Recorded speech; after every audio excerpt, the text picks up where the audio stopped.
folks ready?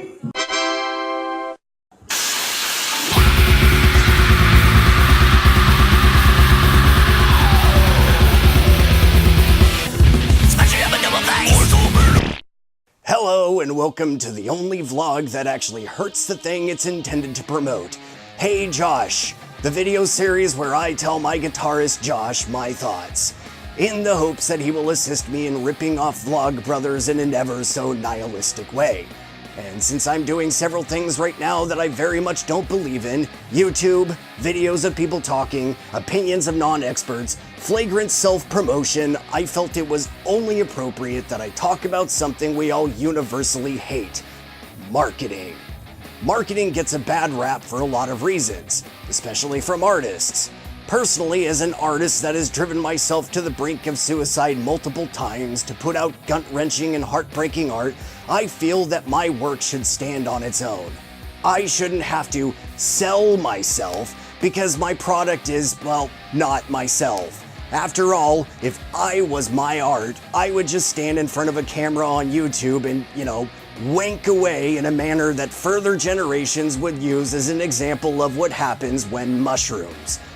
I feel that marketing, much like the legal system, is akin to a Broadway production of old people peeing on each other for sexual satisfaction, and that the people that make marketing a profession are the kind of people that enjoy, well, peeing on each other.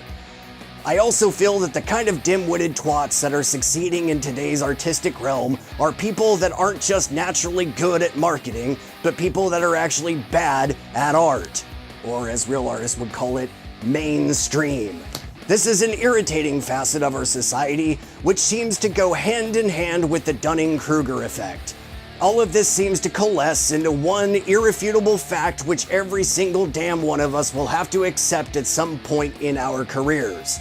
I will constantly have to swim upstream against the currents generated by hacks, which in turn means that if I decide I'm gonna try my hand at the same tactics, that brings me down to their level, which in turn means not only that I am failing at a moron's game, but that I sold my soul for however much money is currently in my bank account, which I haven't checked in a few weeks because I'm trying to beat alcoholism, not running screaming back into its arms. Its sweet, sweet, dark, malty arms. And finally, that all of this equates into one simple statement of supposed fact. Since my art isn't selling, I must be a lousy artist. Well, if you haven't already guessed, I absolutely hate marketing.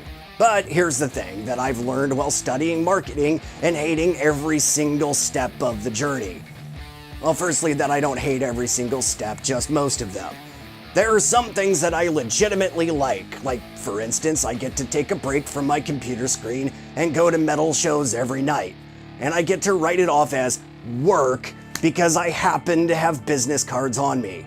I can't believe I'm saying this, but social media is actually passingly fun. In a 7-year-old pooping myself Fortnite player sort of way. I mean, there's definitely worse ways of goat roping potentially millions of people into reading my horrid little books. Facebook is basically a forum for lonely pessimists, which I am. Instagram comes with a never-ending stream of softcore porn.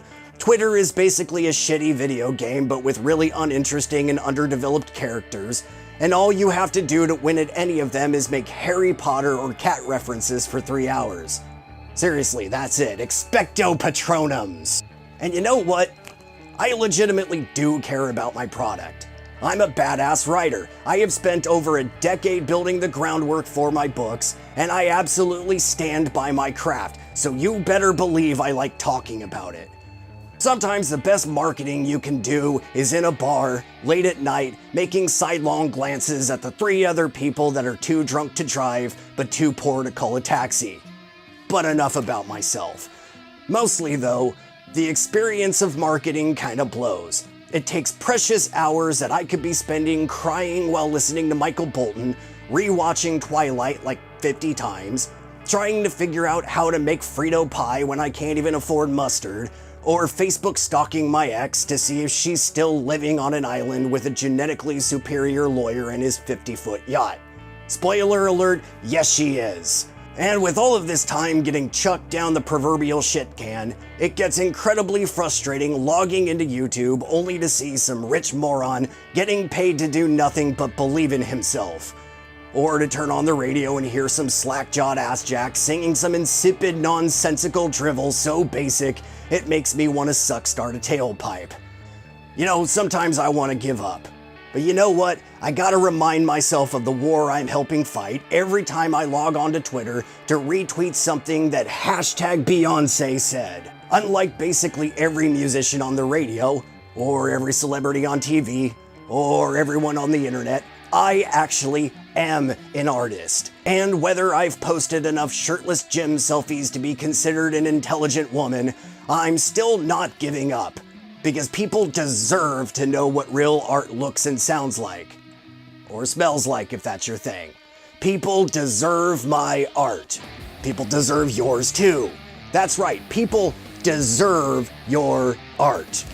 This has nothing to do with me deserving anything, and it certainly has nothing to do with my bank account, because just like any artist, I would do this for free. And I am, but that's beside the point. Unlike Mr. Pop Culture Douche or Prissy McNosejob, I have important things to say. I have things that people need to hear. What kind of warrior would I be if I ran from an opponent? And what kind of artist would I be if I wasn't a warrior? And what kind of warrior would I be without... Well, okay, I'm taking the metaphor too far, but you get the idea. Look, like it or not, if you're an artist, you are fighting a war against the status quo. I firmly believe that. It's just like Neo said in The Matrix. Something red pill and junk. The status quo is all about giving up and being proud of mediocrity. And another thing that I firmly believe in, people are only mediocre because the examples they have of leadership and excellence are even more mediocre. If people saw what real leadership and real excellence looked like, maybe they would aspire to be like that. And they can't know what it looks like until we, the real artists, show them. Josh, I will see you on Monday. Well, actually, I won't because of the ankle bracelet, but you know, Vlog Brothers. Kaboom!